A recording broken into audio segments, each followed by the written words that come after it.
Hello and welcome or welcome back. My name is Reb, and we are going to be looking at some drawings from my 100-day project today. Before I get into that though, I want to mention that for my 100th drawing, I wanted to do a Q&A. I've already gotten some questions, but I just wanted to put that back out there in case anybody had some more. And just submit them. You can comment down in this video. You can message me on Discord or on Instagram, but I'd love to hear what questions you have about the 100-day project or about me and my art. And I'm going to be taking you guys along on the last drawing and answering those questions. So let's get into the actual drawings for these last 10 days. This is drawings 81 through 90.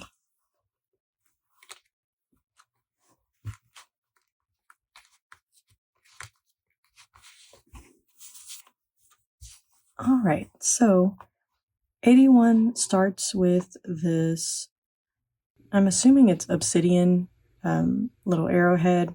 I bought this from a science museum. Didn't find this out in the wild or anything. But this one was kind of a little bit of a challenge to draw, mainly because it was black and had, some pretty stark highlights. But I really enjoyed drawing this one. I used Neocolor 2s, which I then activated with water to really get like some sharp lines on it.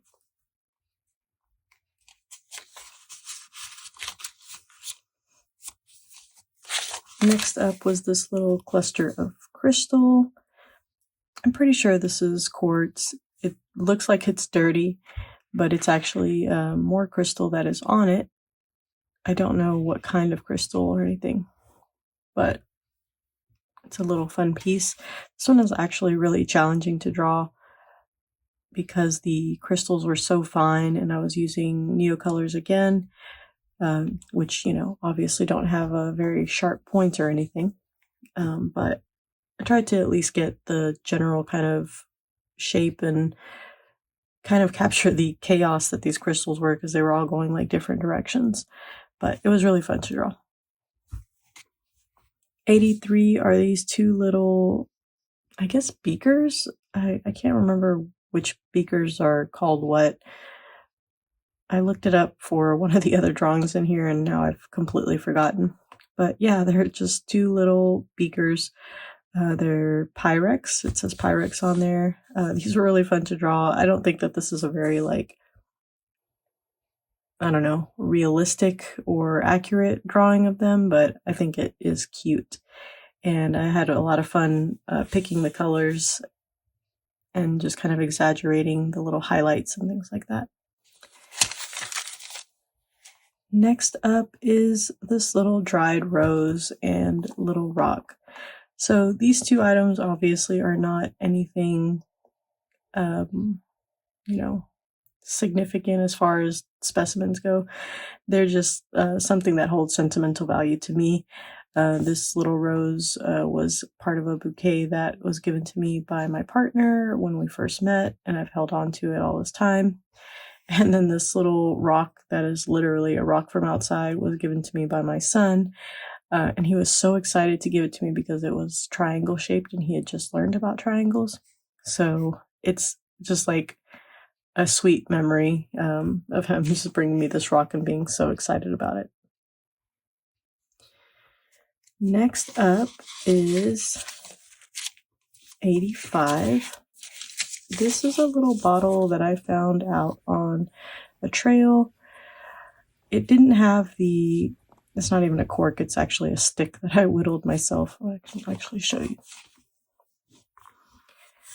It was in pretty bad shape, very dirty. I managed to clean it pretty good. There's still some grime on the inside of it, but it does have some chips and stuff, but it's Victorian, which I thought was really cool. And it's just like a really pretty little bottle. I assume that it would have had perfume or something in it. This one was also pretty tough to draw. I don't know why I was struggling so much with this one compared to some of the other glass bottles. I think I probably just got caught up in my own head with it, which happens sometimes.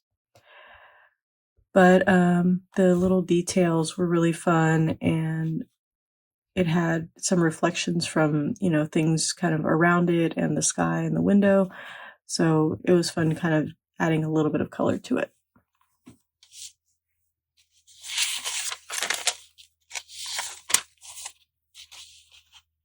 '86 is this little slice of agate. This one was really pretty. I ended up taking it outside to draw it. I've got a pretty small window of quote unquote good light in my studio. And I just wasn't thinking that it was going to happen that day. And also the weather, I live in Texas, so it gets really, really hot. So whenever it's even remotely spring-like outside, you have to take advantage of it. So I let out the chickens, and they came out to the garden with me and just drew out there, and it was super nice. And that rock is like a really thin slice of agate, so the light shines through it. It's very pretty. Next up was just this little crystal point. This is a citrine. I just thought that it was really pretty when the light shined through it. It had a pretty intense kind of orange color, and then just like a little real pretty reflection on it that was reflecting from the sky. And this one was in Neo color as well. Yeah, Neo color. Sometimes it's hard to tell the difference between Neo color and oil pastel.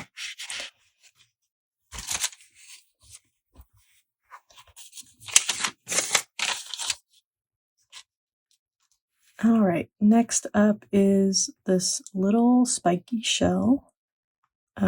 This one I found out somewhere. I remember that I stepped on it, and that's how I found it, which obviously was pretty painful. It's very spiky. It had barnacles all over it. It's not like a really great shell specimen, but as I was kind of looking at it, I noticed that the inside, you could see the ridges from the inside, and it had a really pretty kind of glow to it. So I decided that I wanted to kind of focus on that part of it. And I'm glad I did, because it was an interesting feature of the shell that I don't think I would have noticed if I hadn't picked it up and kind of twirled it around to see which side I liked. And that's been kind of one of the fun parts of this whole project, is just, taking a closer look at everything. Next up is this polished stone. This is a specific kind of stone. It's a Pedosky? I don't know how to say it. But I think, as far as I know, it's like fossilized coral. It's got a really delicate pattern. Part of me kind of wishes that I had drawn it in Prismacolor or something that I could have gotten a little bit more of the detail, but I literally would have been here all day. The details are so fine. And I think that with the oil pastel, it just forced me not to spend so much time on it. And, I still got to enjoy trying to capture those details with the oil pastel, but being a little bit looser about it. And then the last day is this little purple sea urchin. This one was really kind of difficult to draw because of all the details. I chose oil pastel because I was trying to force myself not to get caught up too much in the details, but then I ended up doing it anyways, which is fine. It's just hard to really define things with oil pastel, but I think ultimately it came out pretty good. I think that I was able to kind of capture the dimension of it, even though I feel like some of the perspective is a little bit off. But it's just a sketch.